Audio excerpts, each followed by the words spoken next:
It's December 28th, and it's 2023 so far. I don't know what it is about really being homeless, because I wouldn't tell you that the relationships quota, if you really want to know, if you wanted to compare it to the everyday lifestyles of the, I don't know, working class people, I would say that they would actually be a lot more nicer to women. I mean, they spoil the women.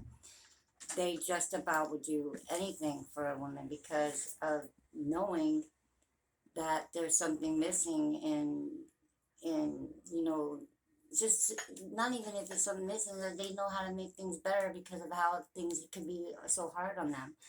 And I would find that, a lot of men in a working class lifestyle, working 9 to 5, they don't ever have a time for do that for a woman. And that's the truth. But a homeless person would fucking spoil a girl rotten, literally. Like, you know how it all begins too? Is just when they notice that a girl says maybe something that makes, say a word that makes them happy. Just that little thing will make them instantly just want to go hustle, get that money, and bring back ice cream and cake. And literally, that is ten times more better than what most of the guys working 9 to 5 will do for a girl.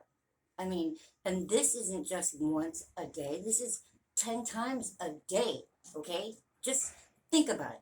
All right, and a lot of you guys always are, judgmental about crackheads and people who are on the street. But I'm gonna tell you what, you park your fucking car out there and you don't know anybody in San Francisco, that's just gonna get towed. So I almost like to suggest that maybe it's not so bad having a person in your life that does drugs. Because why? Because they're up 24 hours a day. And if you ever need someone to fucking give you a heads up, they will zoom be right there just to back your ass up and tell you, hey man, it's midnight, you gotta move that car. And you won't, what, have to pay any fucking fines.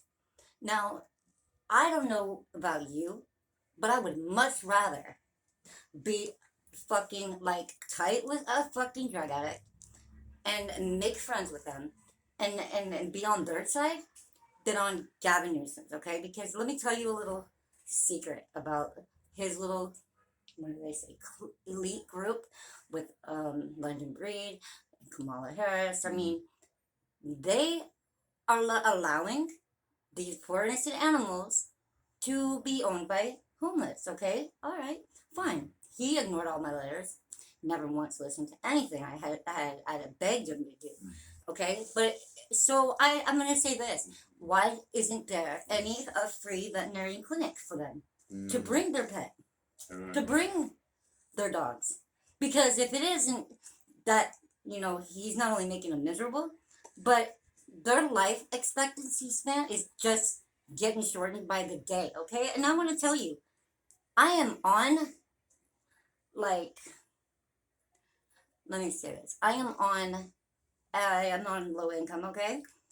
Which it shouldn't be any excuse, really, but that's personal, but I can't afford to take in anybody's dogs and take them to the vet.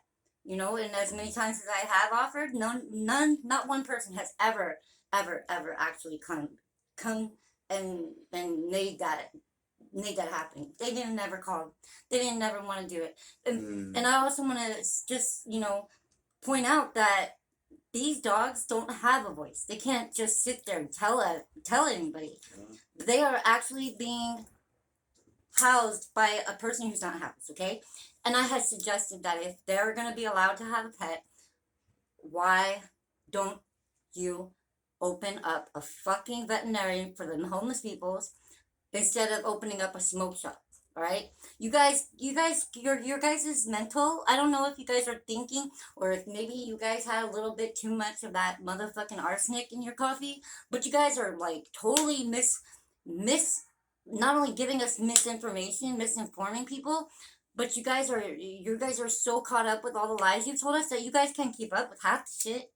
And let me tell you, I may not be um like a quote unquote political type person, but I do pay the fuck attention. And let me tell you what you guys be telling us.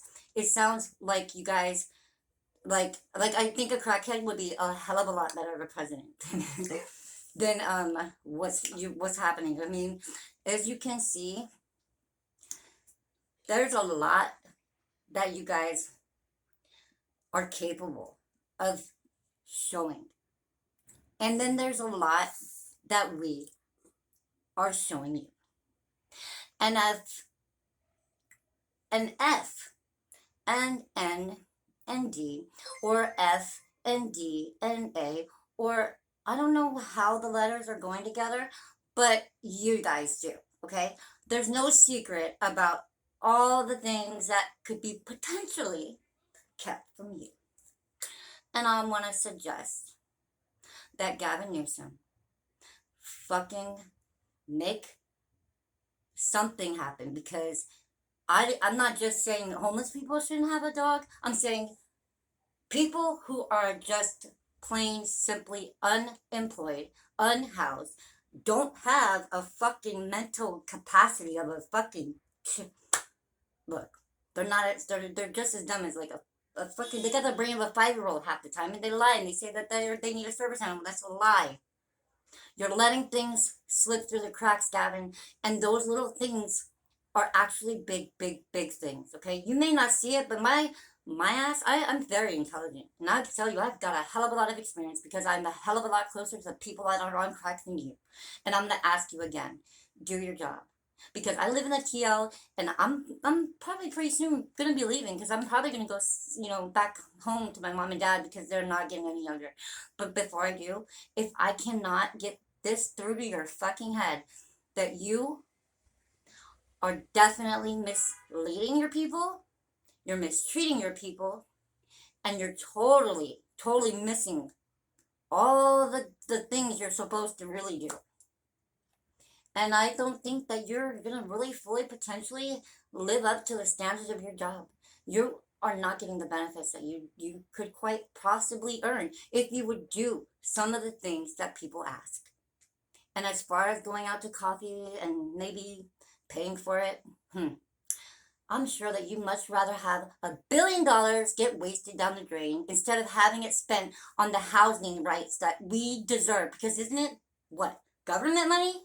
Am I right? Well, I had once been through the foster system, and I know what it's like not to be treated right just off money that's almost nonprofit. So here is my 10 fingers, here's my 10 toes. I'm 43, and now I'm in an SRO, and I'm going to ask again, do what the fuck I say, all right? All right, now today's December 28th. This is Roxanne, and I'm out.